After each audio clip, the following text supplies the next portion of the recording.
Greetings, I'm Rodger Newbold, and welcome to episode number 37 of the Experience Photography Vlog.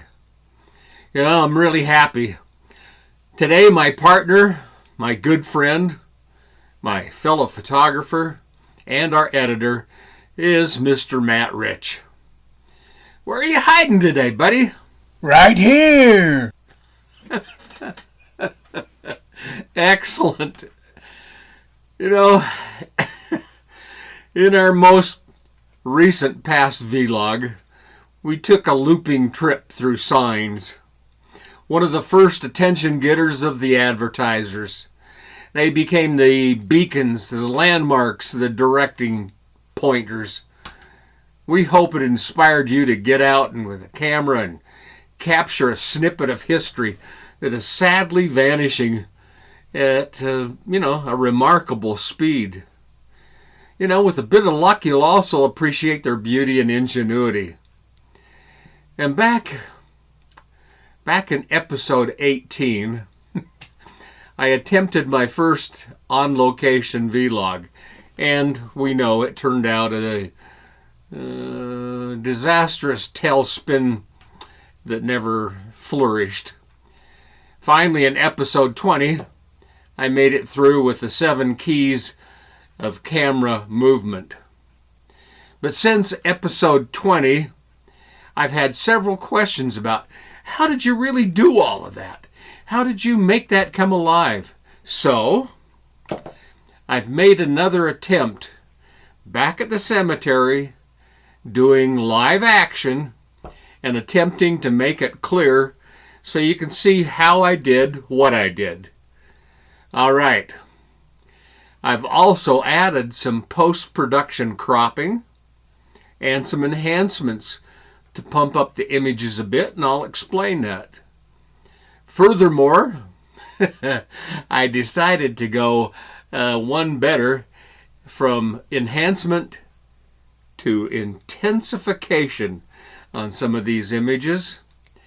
And I'm not recommending that you do these additions to all of your images, but the occasional surprise can be a real shocker, and it can arouse more than a detonation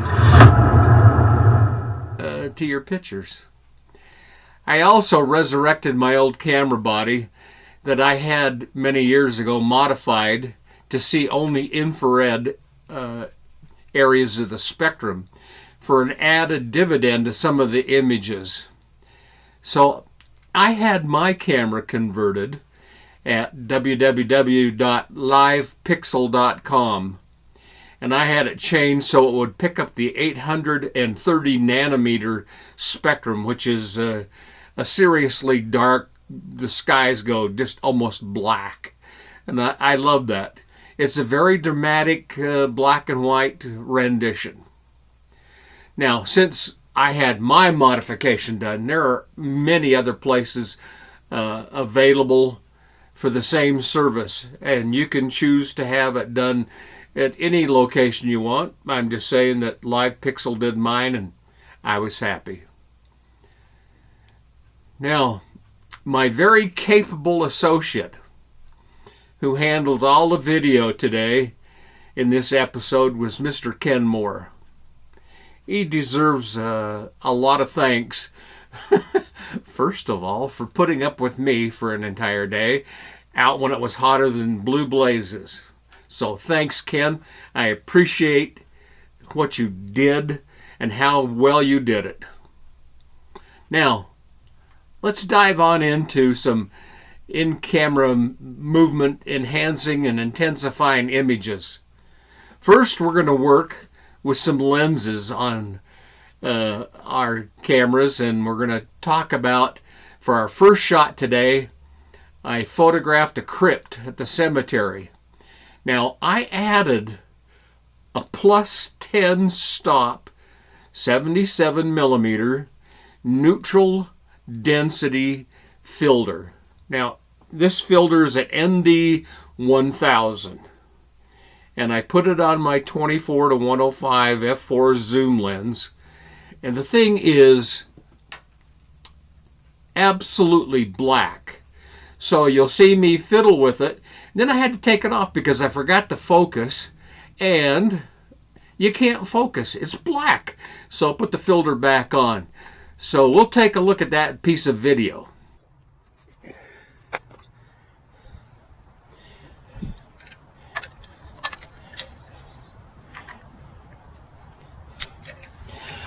I'm going to use a 10-stop neutral density to get us down to a shutter speed that's slow enough that we can do a zoom during the exposure.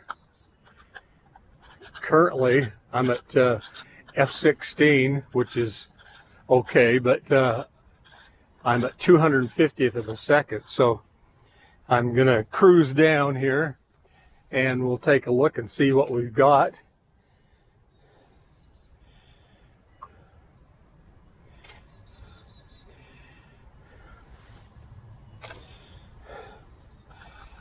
And I moved that while I adjusted that, I'm sorry.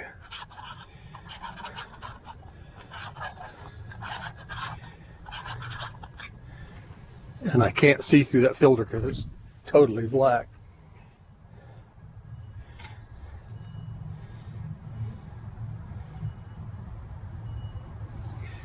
Okay, so this says 250 at 16, and I need 10 stops for this filter. Now, we can stop and figure that out, but I'll show you a quick way that I've got to deal with that. On my phone, I have an app, and it's called Long Exposure Calculator. So we go in here and we tell it we were shooting at 250 and at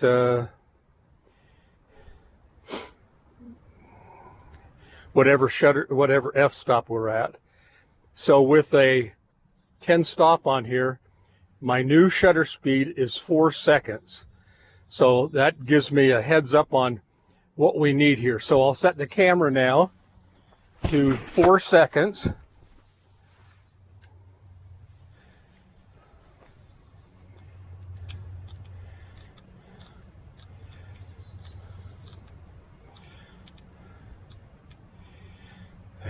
So I'm at 4 seconds at f16. All right, so I'm going to take a test shot and make sure everything is copacetic.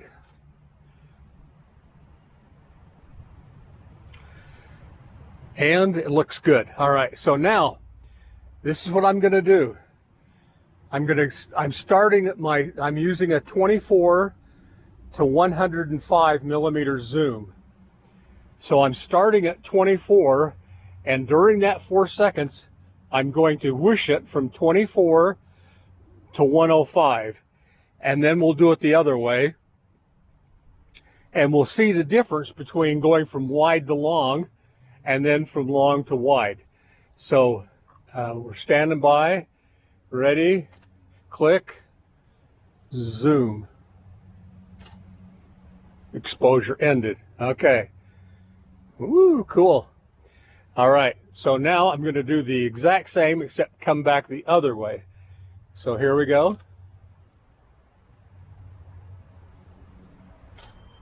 Exposure ended. Oh, I like that. My first one, I zoomed it pretty quickly, so I'm going to do a second one going from wide to long and do it a little slower. It's given me a real interesting effect. Click.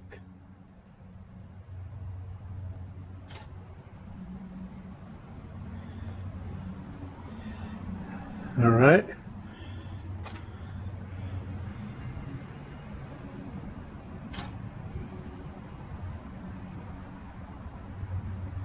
All right, we got a couple now, and that that gives us a kind of a really good look of what we're going to do with the zoom and give us an impressionistic. So if you haven't studied up on this, you can go back to our previous vlog on in-camera movements, and I'll put a clip note up on top so you can get to right back to that and study up on in-camera movement, because this is going to be some interesting things that we're doing today in telling a story about this particular event here in the cemetery. So we're going to move on to another look and another idea. So we'll be right back. Now, the first still image here is the James Crypt. And number 2 is the crypt. And I was zooming from long at 105 millimeter to short at 24 millimeter. In the third picture, I'm zooming from short back to long. So you get a chance to see the difference that it makes in which way you zoom the camera. And you get a chance to see how I did it and everything. Now, all of the images today are going to be in the horizontal aspect ratio.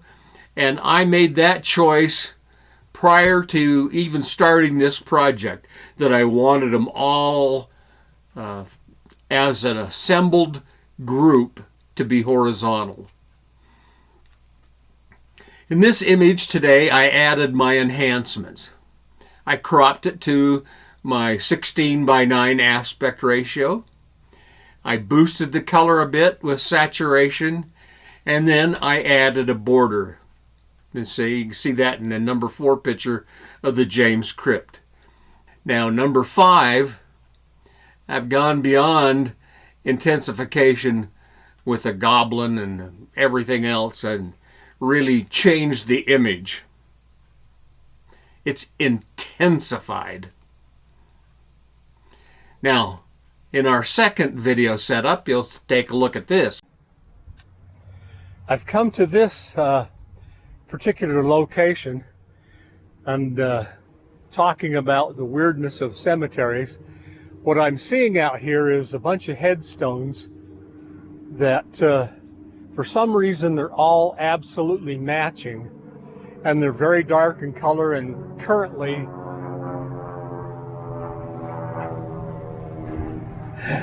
being bombed by the Confederate Air Force. So what I want to get here is as many of these backlit headstones as I can.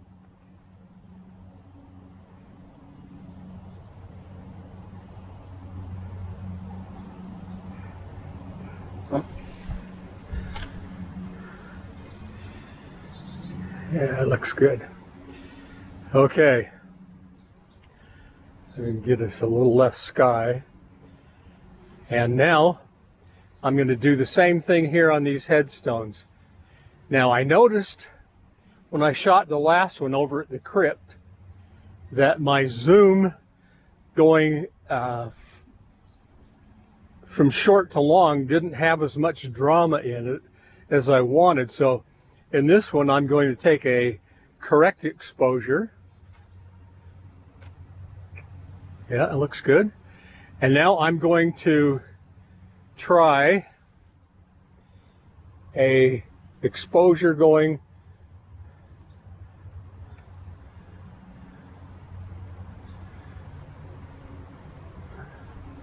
from long to short very fast.